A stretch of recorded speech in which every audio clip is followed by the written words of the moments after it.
आम बजट आज होगा पेश। वित्त मंत्री निर्मला सीतारमण लगातार 9वीं बार पेश करेंगी देश का बजट। जीएसटी और टैक्स में मिल सकती है राहत। बजट से कुछ घंटों पहले एयरलाइंस को बड़ा तोहफा। एटीएफ के दाम में भारी कटौती। विमान टिकटों के दामों में मिलेगी बड़ी राहत। एयर इंडिया की दिल्ली शंघाई सेवा आज से शुरू। हफ्ते में होंगी 4 बार संचालित। शंघाई बना एयर इंडिया का 48वां अंतर्राष्ट्रीय गंतव्य। पाकिस्तान में नहीं थम रहा गृह युद्ध। बलूचिस्तान में बीएलए ने किए ताबड़तोड़ हमले। 84 सुरक्षाकर्मी मारे गए। सेना, आईएसआई और पुलिस ठिकानों को बनाया निशाना।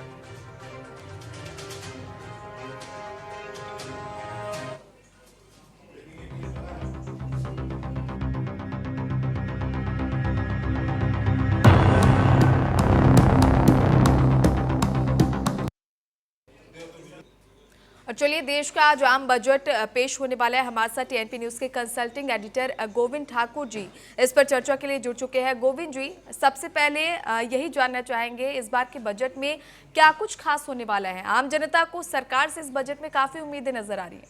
बिल्कुल कोमल, देखिए, जब बजट पेश किया जाता है तो उससे पहले अनुमान हम लोग लगाते हैं कि इसमें छूट मिलेगी तो इसमें ये होगा। लेकिन सबसे बड़ी बात यह है कि देश में अभी सबसे अधिक किस चीज़ की ज़रूरत है, सरकार की फोकस उस पर होती है कि उसमें कौन सी ऐसी बजट किया जाए जिससे कि आगे आने वाले समय में 1 साल तक हमारी जो है अर्थव्यवस्था सही और सुचारू रूप से चले। तो सरकार की यही अमूमन देखा गया है कि वो कहीं न कहीं दोनों तरफ से, एक डिफेंस की तरफ और एक तरफ से खेती किसानी की बात आपने कही थी कि कृषि क्षेत्र में भी उनका सबसे अधिक रुझान रहेगा, क्योंकि आने वाले समय में कृषि ही एक ऐसा क्षेत्र बचा हुआ है जहां पर जो गरीब हैं, गांव में रहते हैं, उनके उत्थान के लिए कोमल हमें उनको आगे बढ़ाना पड़ेगा। एमएसएमई जब तक भारत में। गोविंद जी, लौटेंगे आपके पास। फिलहाल किरण रिजिजू क्या कुछ कह रहे हैं, दर्शकों को वो सुनाते हैं। और विकसित भारत का एक रिफॉर्म एक्सप्रेस, प्राइम मिनिस्टर का रिफॉर्म एक्सप्रेस बहुत तेजी से आगे बढ़ेगा। और भारत का बजट को आज के दिन में विश्व देखता है, पूरा देखता है कि भारत का बजट में क्या होगा। तो सब हम लोग अच्छा से उम्मीद के साथ आज बजट सुनेंगे। तो बिल्कुल, अभी आप केंद्रीय संसदीय मंत्री किरण रिजिजू को सुन रहे थे, जिन्होंने बजट में क्या कुछ उम्मीदें हैं और क्या कुछ विजन सरकार का है वो यहाँ पर रखा है। गोविंद जी, आप जो कह रहे थे कंप्लीट करेंगे। हाँ बिल्कुल कोमल, देखिए, सबसे पहले बात मैंने कहा था कि एमएसएमई पर मैं था। एमएसएमई में भारत की जो स्थिति, जो कोरोना के काल से लचर स्थिति हो गई थी और बहुत सारे एमएसएमई की जो कंपनियां थी वो लगभग बंद प्राय हो गई थी, लेकिन अब सरकार उस पर ध्यान दे रही है। और हमें जो लगता है कोमल कि सरकार की ऐसी पॉलिसी और ऐसी बजट आने वाली है जिसमें एमएसएमई की आगे बढ़ाने की कोशिश हो, क्योंकि एमएसएमई जब तक आगे नहीं बढ़ेगा तो रोजगार नहीं बढ़ेगा, और रोजगार नहीं बढ़ेगा तो लोगों को क्रय शक्ति जो है ना वो नहीं बढ़ेगी, और जब तक क्रय शक्ति नहीं हो तो मार्केट में खरीदारी नहीं होगी। तो इसके लेकर सबसे बड़ा जो है कि अपने जेब की कैपेसिटी को बढ़ाने के लिए सरकार को आगे बढ़नी पड़ेगी, और उसके साथ साथ इसके बाद मार्केट अपने आप रिफॉर्म हो जाएगा।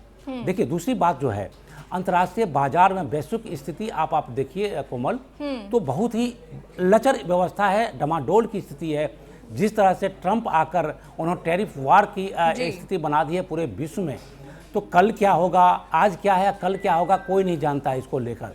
तो ऐसे में सरकार को एक ऐसे रिफॉर्म लेकर आना पड़ेगा, टैक्स स्लैब में कमी करनी पड़ेगी, आयात शुल्क जो है उसको घटाने पड़ेंगे, निर्यात शुल्क जो है उसको भी कम करके उसको भारत से बाहर जाने के लिए, और भारत से जो सामान आएंगे विदेश से, उस पर भी उनको नज़र रखनी पड़ेगी, क्योंकि हमारी जो यूरोपियन महासंघ से जो हमारी ट्रीटी हुई है अभी 27 तारीख को, तो उसके हिसाब से अब अगर देखा जाए तो अगले साल से वो रिफॉर्म लागू हो जाएगा और वो हमारी मार्केट खुल जाएगी पूरे यूरोप के, जिसमें 27 देश हैं। तो ऐसे में हमें ऐसे नियम बनाने होंगे, यहाँ पर ऐसे छूट देनी पड़ेगी जिससे यूरोपियन कंपनी भी जो आए तो यहाँ पर अपना एस्टेब्लिशमेंट करे, कंपनियाँ खोले, जिससे हमारा रोजगार मिलेगा, यहाँ की सामान जो है यूरोप के बाजार में जाएंगे, यूरोप के जो सामान है वो यहाँ आएंगे।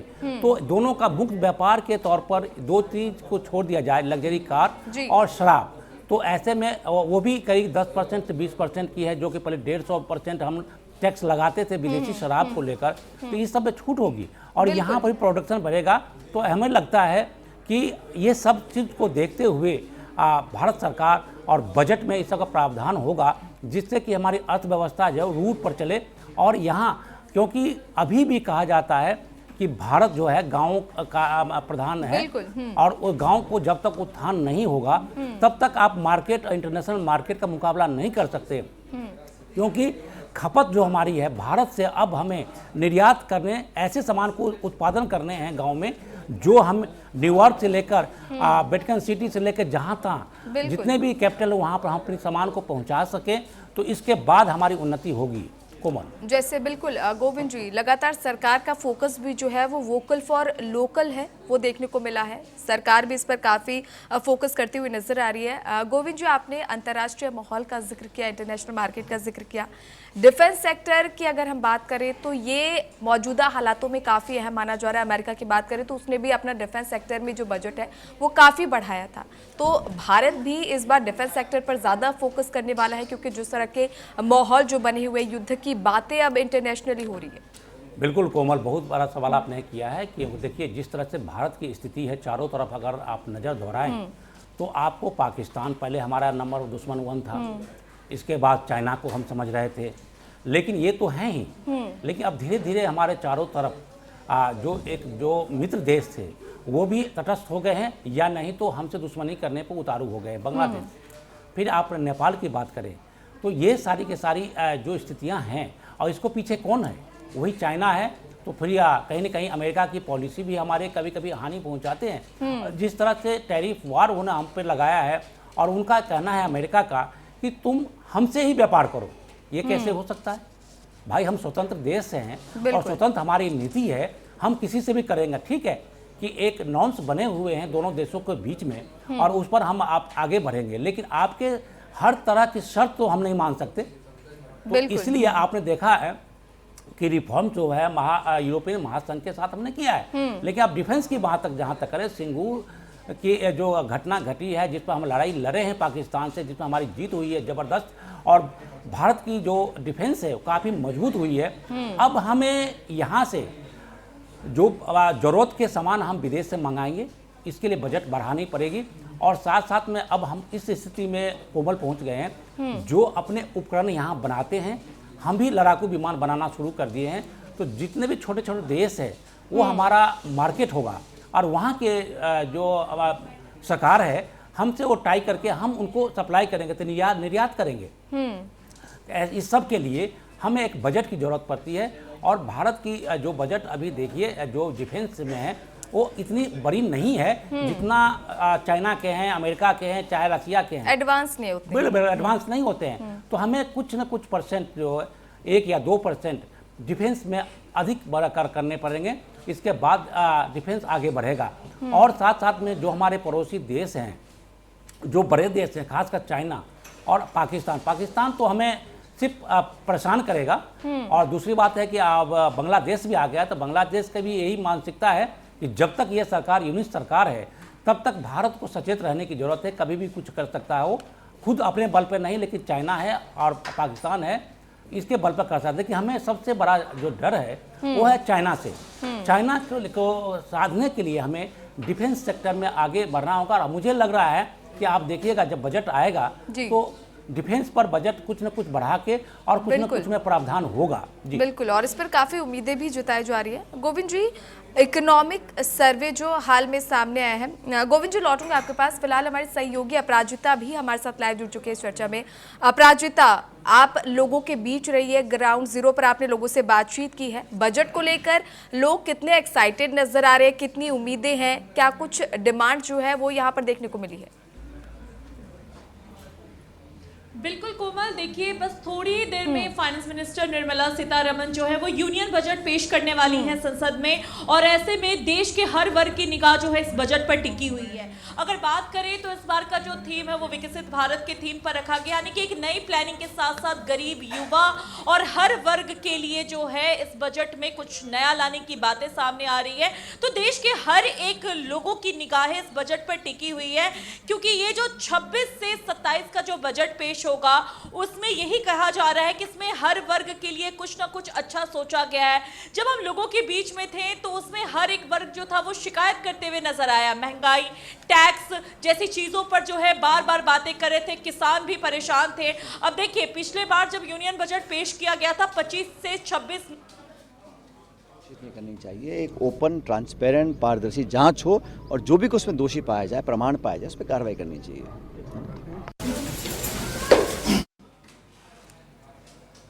धन धान्य कृषि योजना के तहत 1.7 करोड़ किसान को फायदा पहुंचाने की बातें की गई थी। देश के 100 कम प्रोडक्टिविटी वाले जो जिले थे उसको फोकस में रखा गया था। केसीसी यानी किसान क्रेडिट कार्ड के तहत लोन लिमिट एक्सेस को बढ़ाया गया था, जिसको 5 लाख तक कर दिया गया था। एमएसएमई में भी 10 करोड़ जो था उसको बढ़ाया गया था। तो कुल मिलाकर के रखा गया था। फिर उसके बाद मिडिल क्लास की अगर बात कर ले तो मिडिल क्लास को 12 लाख तक पर जो था कोई टैक्स नहीं देना पड़ेगा, जिससे मिडिल क्लास ने राहत की सांस ली थी।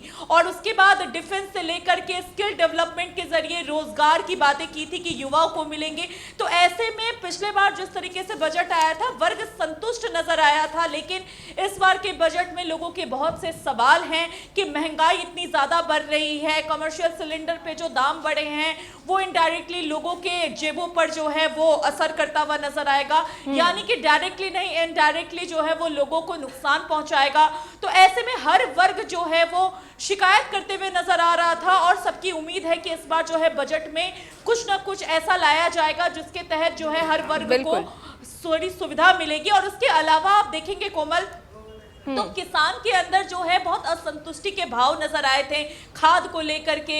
यानी कि इसके दो पहलू हो सकते हैं, या तो जो बजट में इतनी चीजें पेश की जाती है। अब देखिए, ये जो यूनियन बजट रखा जाता है उसमें साफ तौर पर सरकार कितना कमाएगी, कहां कहां खर्च करेगी और कौन से वर्ग को क्या फायदा होगा उसका ब्यौरा देती है। तो ऐसे में जो बजट पेश होता है उसमें हर एक वर्ग का नाम शामिल होता है, योजनाएं गिनाई जाती हैं, लेकिन वो लोगों तक किस तरीके से पहुंच पा रही है, नहीं पहुंच पा रही है, कहां गड़बड़ी है, ये सवाल विपक्ष भी उठा सकता है, आम जनता भी पूछ रही है। तो इन सबको सुनिश्चित तरीके से किस तरीके से किया जाए ये देखने वाली बात होगी। और थोड़ी ही देर में अब संसद में जो है ये बजट पेश किया जाएगा। अब ये देखना बेहद दिलचस्प होगा कि इसमें क्या कुछ निकल करके सामने आ रहा है।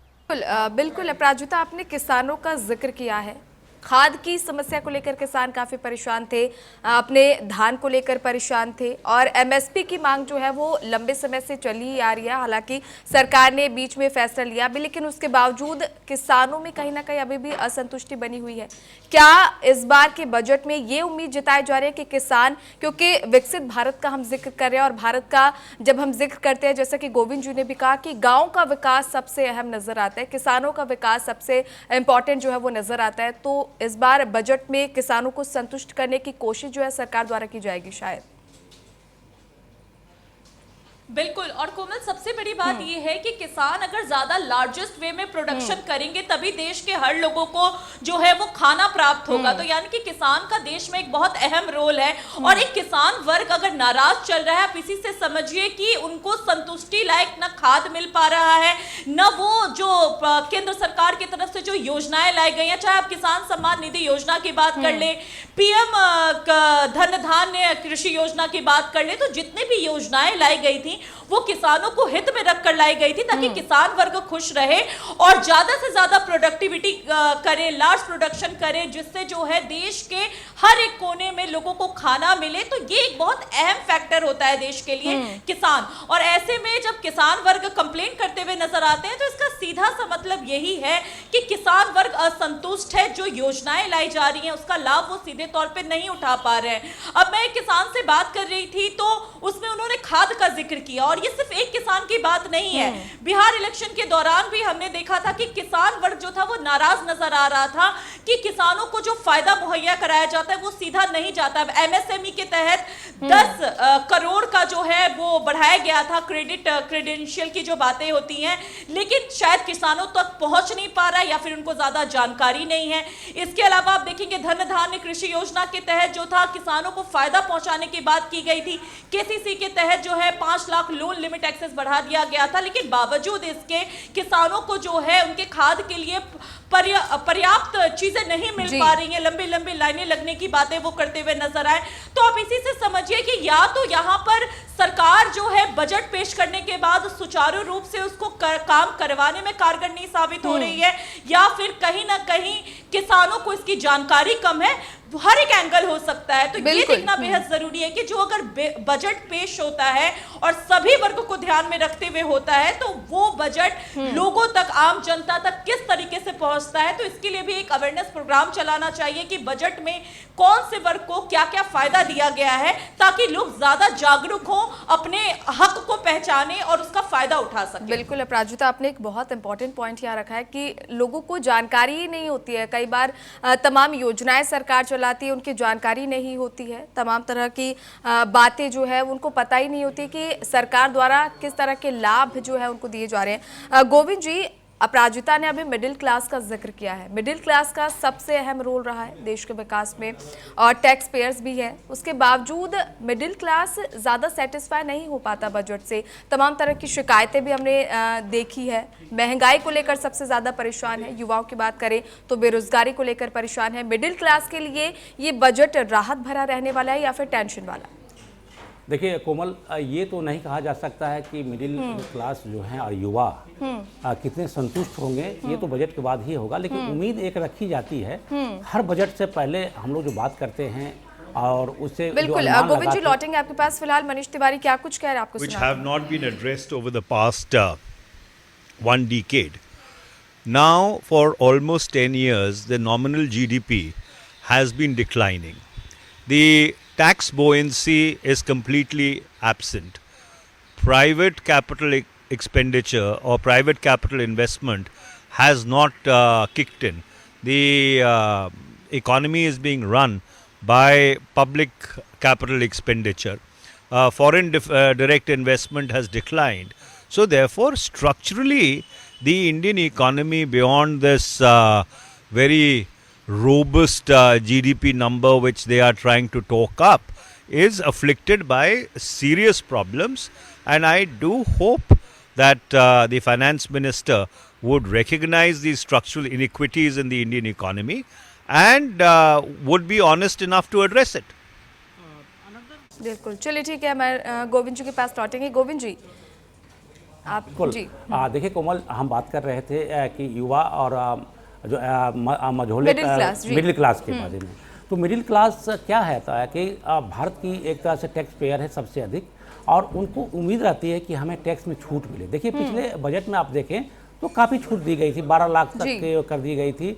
हमारी जो फोकस होती है ना, सबसे बड़ी बात होती है कि हमें कितना उसमें से सुधार मिलता है, हमें कितना टैक्स में पे छूट मिलती है, ये सारी बातें होती है।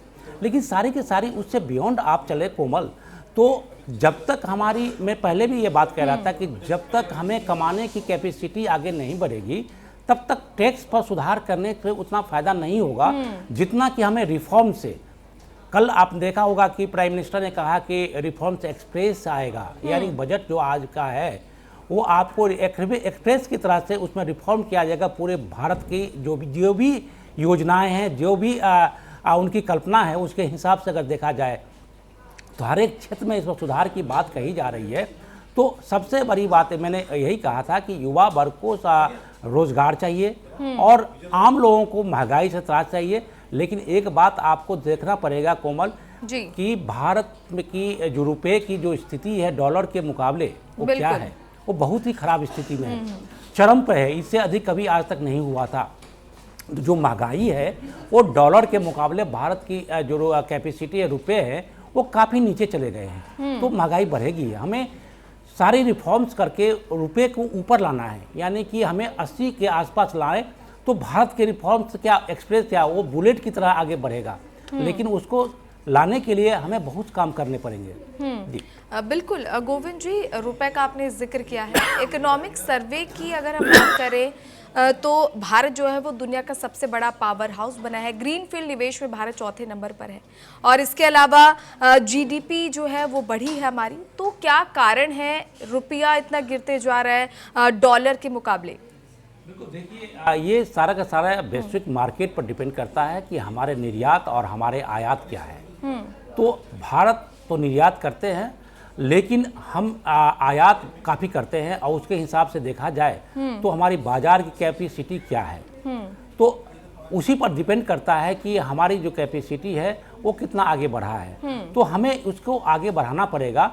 और रुपए की जहाँ तक बात है जी। तो जब तक हमारी कैपेसिटी आगे निर्यात करने की नहीं होगी, जो कि देखिए दूसरे देश हमारी सामान को खरीदे, उससे पैसा आएगा, तो पैसा आएगा कहाँ आएगा? देश में आएगा, तो यहाँ की इकोनॉमिक ग्रोथ होगा। तो इकोनॉमिक ग्रोथ होगा तो विश्व में जो मुद्रा कोष है वहाँ पर जो विश्व बैंक है उसमें हमारी कैपेसिटी आगे बढ़ेगी, तो रुपए का अवमूल्यन जो है ना वो घटेगा, ठीक होगा और इसके बाद मजबूत होगा हमारा रुपया। उससे हम हमारी जो कैपेसिटी है खरीदने की जो है बाजार से, वैश्विक बाजार से वो बढ़ेगी। तो वहाँ पर हम अपने उसके सामान जो आज हम 100 रुपये में लेते हैं वो हम कम 95 रुपये में हम ले सकते हैं अगर हमारी थोड़ी सी सुधार होगी। अगर सुधार नहीं होती है तो 105 रुपये में लेनी पड़ेगी। तो फिर पैसे हम कहाँ करेंगे? पैसे अपने ही पैसे 5 रुपया उसे और अधिक हम देंगे। तो ये सारी बातें हैं जिसको सब कुछ डिपेंड करता है कि हमारी डॉलर के मुकाबले रुपए का क्या ह्रास हो रहा है या फिर उत्थान हो रहा है। बिल्कुल गोविंद जी, एक चीज़ और यहाँ समझना चाहूँगी, जिस तेज़ी के साथ रुपए जो गिर रहा है और डॉलर जिस तरह से बढ़ते जा रहा है, क्या इसके पीछे जो टैरिफ वॉर का आपने शुरुआत में जिक्र किया था उसका कोई रोल है? उसके कारण ये सब चीज़ें हो रही है? बिल्कुल, देखिए ये टैरिफ वॉर की जहाँ तक बात कर रहे हैं तो रुपए के अवमूल्यन में जो भारत का लगभग आप देख लीजिए 91 के भी ऊपर है, यानी 92 के आसपास अभी तक के हिसाब से देखा जाए। तो इसका क्या मतलब हुआ? जो सबसे बड़ा हमारा कौन सा बाजार है? हम अमेरिका के साथ सबसे अधिक व्यापार करते हैं अभी तक, और अमेरिका का क्या कहना है कि आप हमारे शर्तों पे चलो।